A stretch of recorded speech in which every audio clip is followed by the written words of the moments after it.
Welcome back. This is Weekend Central on TV3. Let's do some more stories now. The national president of the Ghana National Association of Poultry Farmers, George Jassa, is raising concerns that stakeholders remain poorly informed about the implementation of the Akokonketenkete household and backyard poultry production initiative to support the local industry. Mr. Dassa has also advocating for a linked quota system. This, he believes, will create a level playing field, ensuring that local producers compete favorably with foreign imports. The Akokonketenkete program aims to distribute 3 million birds to approximately 60,000 households across all 276 constituencies. It forms part of government's broader project to restore food self-sufficiency, bolster household resilience, and foster sustainable livelihoods, particularly for women, youth, and vulnerable families. Since its rollout in November 2025, the initiative has also drawn criticisms. In an exclusive interview at the National Executive Council meeting of the Ghana National Association of Poultry Farmers in Sikandi Takoradi on the theme, "The Future of Ghana's Poultry Industry at Risk," the president of the association, George Dassa, described the policy as poorly defined. He announced plans to engage the Minister of Agriculture for further deliberations on its implementation. According to him, the initiative's unclear framework makes it difficult for local poultry farmers to fully grasp. While commending the program's overall goals, he warned that without proper care, disease outbreaks among the young chicks could occur, potentially resulting in significant financial losses for the state and beneficiaries. Like previous policies by successive governments, they are always very fantastic, very laudable, but when it comes to implementation, it becomes another thing. That's always the challenge. But you see, if government will listen to the association, we are the ones that go into the poultry pen very clean, we come out very dirty. We know the nitty-gritties of the poultry sector, but most of the time, they don't want to take our views on it. So what I can say is that the policy itself is good, but the implementation is what might let it fail. To help sustain the local poultry industry, Mr. Dassa is advocating for a linked quota system. This will require importers to purchase a specific percentage of their stock from local poultry farmers before being granted the permit to import. This is expected to create a level playing field for local producers and foreign imports. In our country, broiler production is just about 5% locally.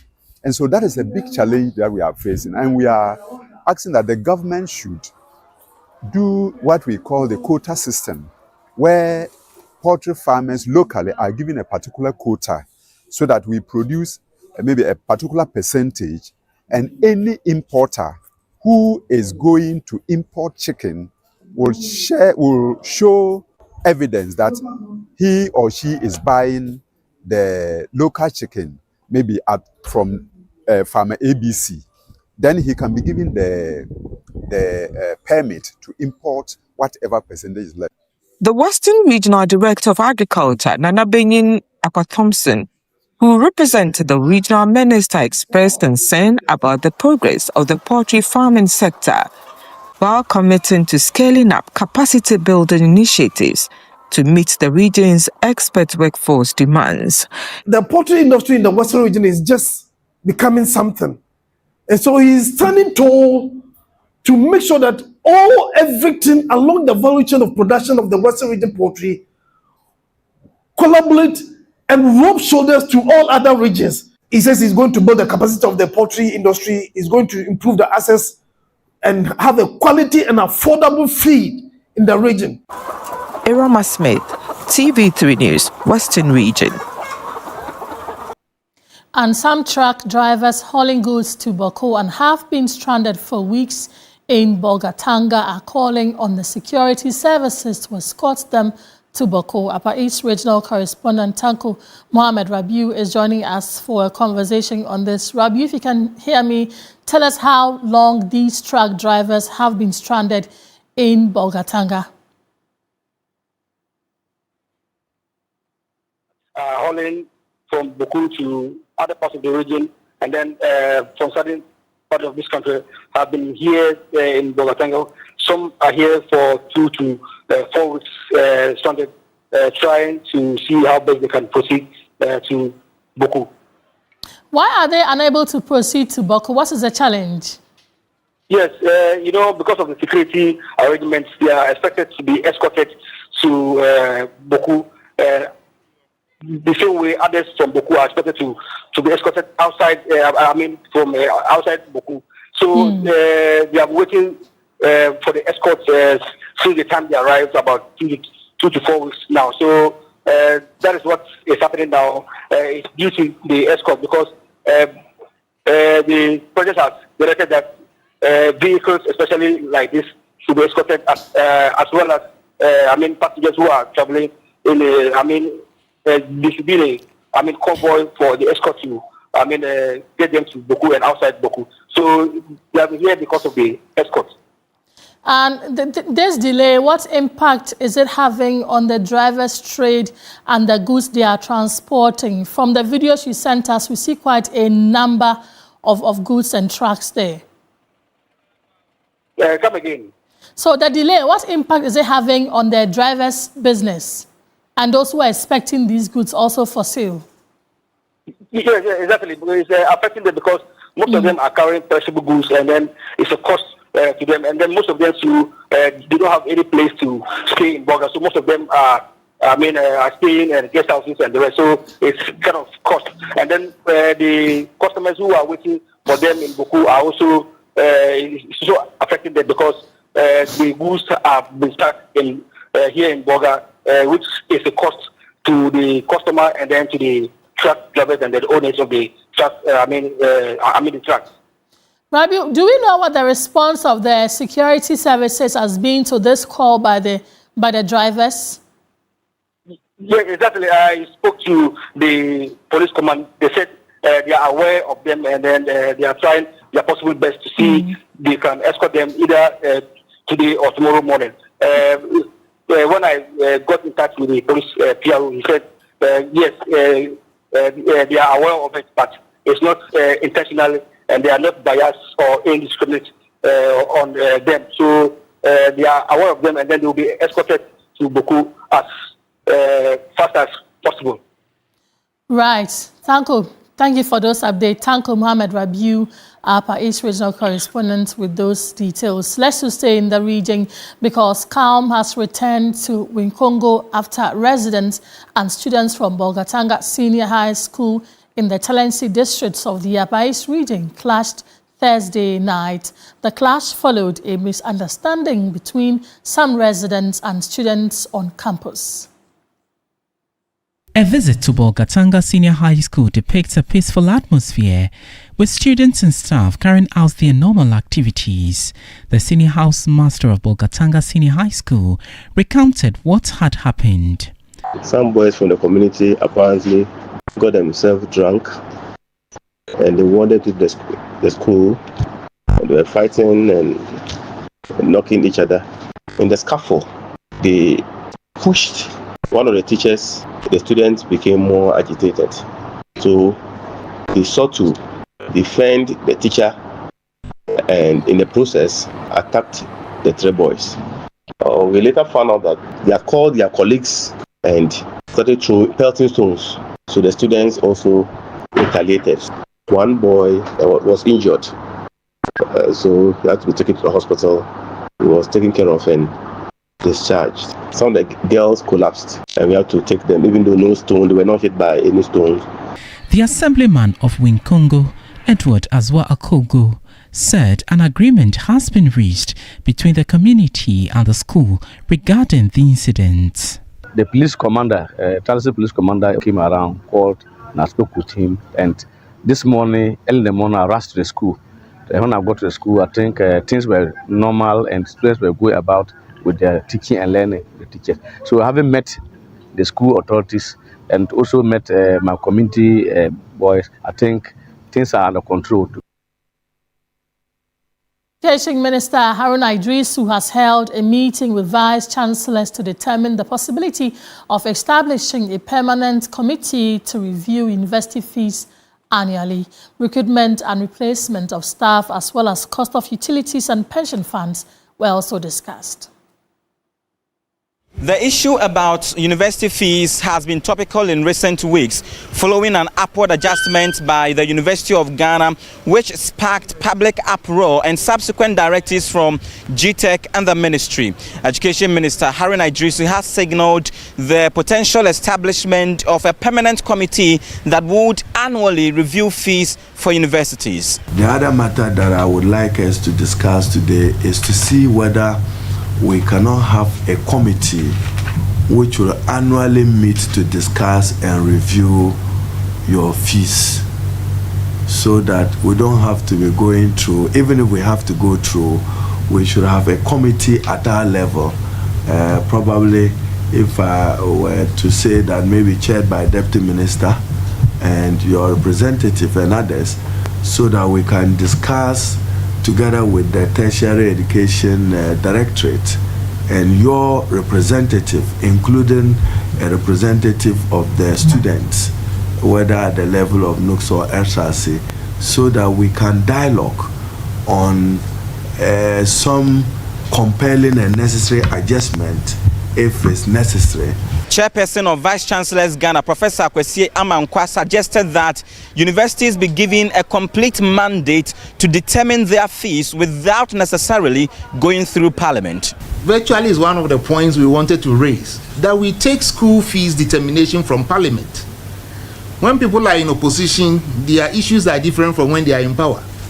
And always is the universities that lose. PURC just tells us we have increased electricity. Nobody fights them. Let a VC increase fees by 200 Ghana. Hey, everybody is fighting the Vice Chancellor. In other issues, Professor Amankwa lamented the difficulty of universities to recruit staff and replace those who retire. And for the past almost 3 years, universities have not been given the opportunity to employ because we have not been given staff clearance. And this has been a big challenge. For the past 3 years, I want to believe that in every university, at least 80 people have exited.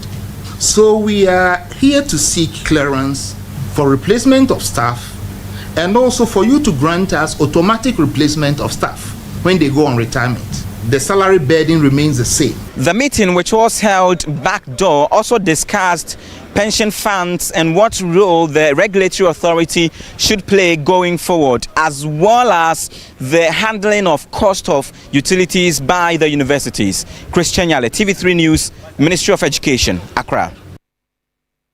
In the studio, I'm Grace Hamuajuman. Time now for another break. We're back shortly.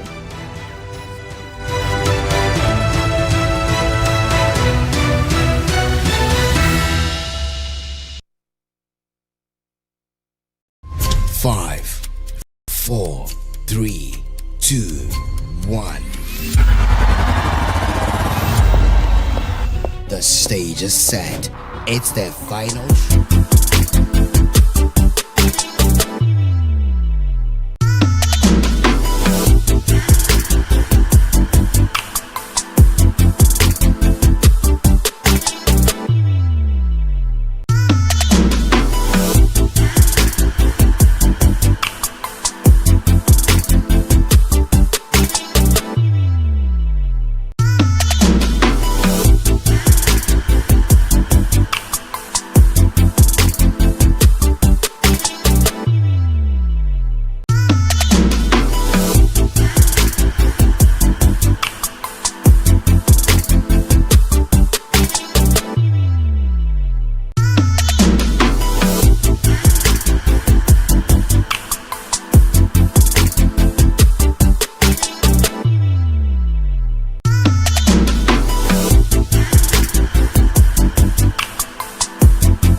Back, this is Weekend Central on TV3, also live on DSTV channel 279. Let's do some other stories now.